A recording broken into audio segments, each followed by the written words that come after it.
Hello guys, good day. This is Ayan of Reinforce Me Club, your fellow positive reinforcer. Today we are going to talk about worry. Productive worry tips. We're going to talk about worrying today. You know the way when we worry sometimes, those moments wherein we tend to overthink about the issue, we turn out to be unproductive. But on the other hand, worry also motivates us to solve the problem. Worrying is a natural and instinctive part of human being. It arises from our mind's desire to anticipate, prepare for, or avoid potential challenges and uncertainties. At its best, worry can serve as a helpful tool, encouraging us to take precautions, solve problems, and stay motivated in the face of difficulties.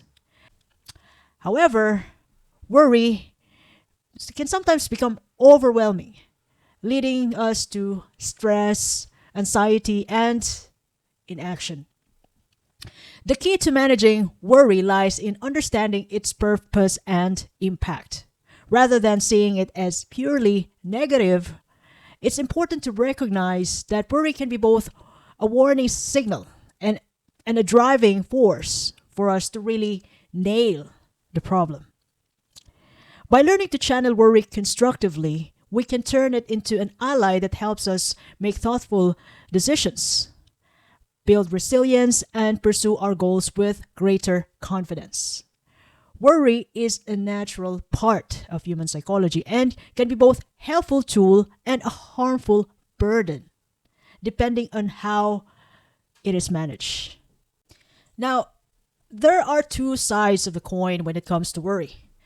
But the good thing about worry is that it acts as a motivator. Worry often signals a perceived problem. When harnessed constructively, it can help us push to take action, push ourselves to really think about solutions to our problem and then execute in order to take out the worry. Replace worry with action, preparation, and planning for potential challenges. For example, worrying about an exam can encourage you to study diligently, so you will surely pass the exam. Another good thing about worry is that it improves our problem solving skills. By focusing your attention on a potential issue, worrying can enhance your ability to anticipate risk and identify solutions. For example, worrying about financial stability might lead to creating a budget or saving more in long term. Another good thing about worry is that when we try to worry about a thing, it enhances our vigilance and awareness. Worry primes our brain to notice details and avoid pitfalls. This can be particularly valuable in situations that demands caution. Like for example, worrying about safety while driving makes you drive more attentively. And the good thing about worry is that, a great deal about worrying is that it signals what really matters most to us. Worry often aligns with your values and priorities. If you worry about something, it's likely because it is important to you.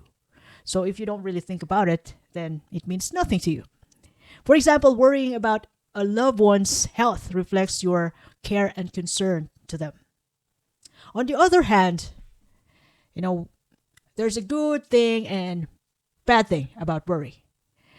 Worrying primarily leads to anxiety, on the other hand. Anxiety and stress. Chronic or excessive worry can spiral into anxiety, affecting mental health and physical well being. Like when you worry a lot, you're going to have problems with your sleep, headaches. And when you worry a lot, it can also lead you to paralysis by analysis. Sometimes it leads you to inaction.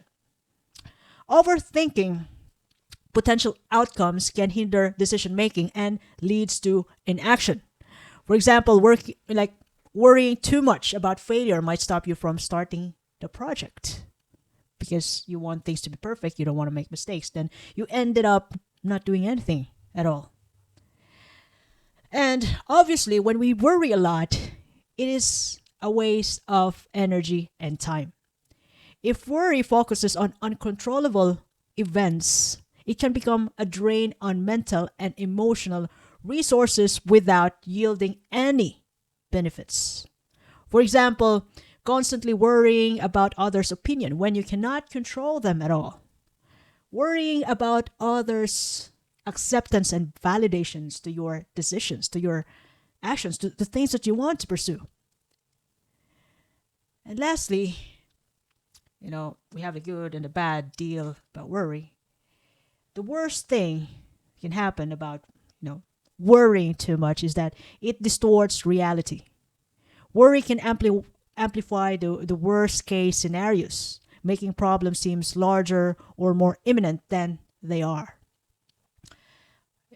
For example, assuming a minor symptom signals a severe illness, like worrying that your headache is already something else, something sinister, but you don't really have it checked with the doctor. You just worry. Well, some people are like that. Now, with all this good thing and bad thing about worry, I also got you 5 ways to use worry at your advantage. Now, first things first. When you start to worry about things, you keep thinking about the worst case scenario, how badly you've been betrayed by the person. First of all, distinguish between productive and unproductive worry. Productive worry leads to action that solves or mitigates the problem. Use it to brainstorm solutions or prepare, just in case if, the situation occurs again. Now, unproductive worry is a circular and, it focuses on the things that you cannot change.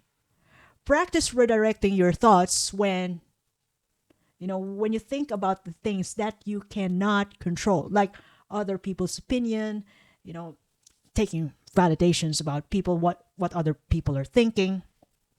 Those are out of your control, even the weather.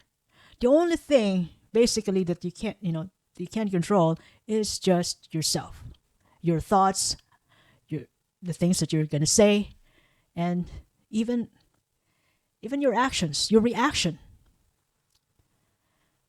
And the next thing that you can do about worry is to turn it into planning, preparation. When you feel worried, ask yourself, what can I do about this? Right? You can even write down your plans, your solutions, the things that you're about to do.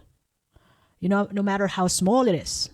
For example, if you're worried about, meeting the deadline, break the task into manageable chunks with, specified deadline in order for you to meet the final deadline. Another trick about, tricking your brain when you worry a lot is to set a time limit for worrying. Allocate a specific time each day to address your worries. This prevents time allocation for your worry prevents them from consuming your entire day. So if you like to think about what might can happen, if you like to anticipate, you set a time for that. For example, when you think about, about the how messy the house will be when you go home, as a mom, you give yourself to think about it maybe 10 or 15 minutes. Tell yourself, you can say to yourself, I think about this for 15 minutes after lunch and then move on. Because if you worry a lot about, after about the status of the house, if it gets messy with your kids, well, of course, in some point it's going to be a bit messy. But, when you think about the worst case scenario, most of the time it's not going to happen.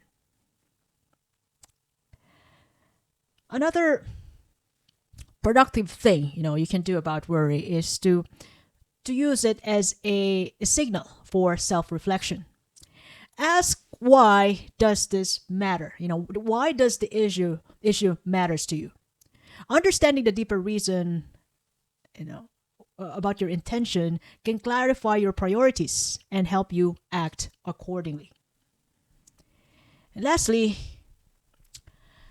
you might want to also consider practice reframing. Instead of thinking, what if this goes wrong? You can ask, what's the best way I can handle this? If the worst, when things comes to worst, like you can even write it down. You can practice. You can do journaling. Your solutions and the worst case scenarios, and then what you can do if the worst things happens. At least you're planning ahead. This shifts your mindset from fear to problem solving. All in all, worry is a double-edged sword that can either hinder or help us depending on how we approach it. While excessive or misplaced worry can lead to stress, anxiety, and inaction, productive worry serves as a powerful motivator, problem solver, and signal for what truly matters in our lives. The key to mastering worry lies in distinguishing between helpful and unhelpful concern. It's about thinking about what are the things that you can control and the things that you cannot control in the situation. Taking actionable steps to address what's within our control and letting go of what isn't, it can even, we can, it's easier for us to plan if we only think about the things that, things that we can control. If we are only considering them. And plus, we can plan out for the things which could probably be, just in case if these things happen, if things gets worse. By reframing worry as an opportunity to prepare, reflect, and grow, we can transform it from a source of distress into a valuable tool for navigating life's uncertainties with clarity and resilience. So if you ever love this episode today, I hope you learn a lot from our discussion. You can follow me in YouTube, Facebook, Spotify, Apple Podcasts, even in Amazon Podcasts. You can even share this to your family and friends. Reinforce me, love. By the way, this is Anne, your fellow positive reinforcer.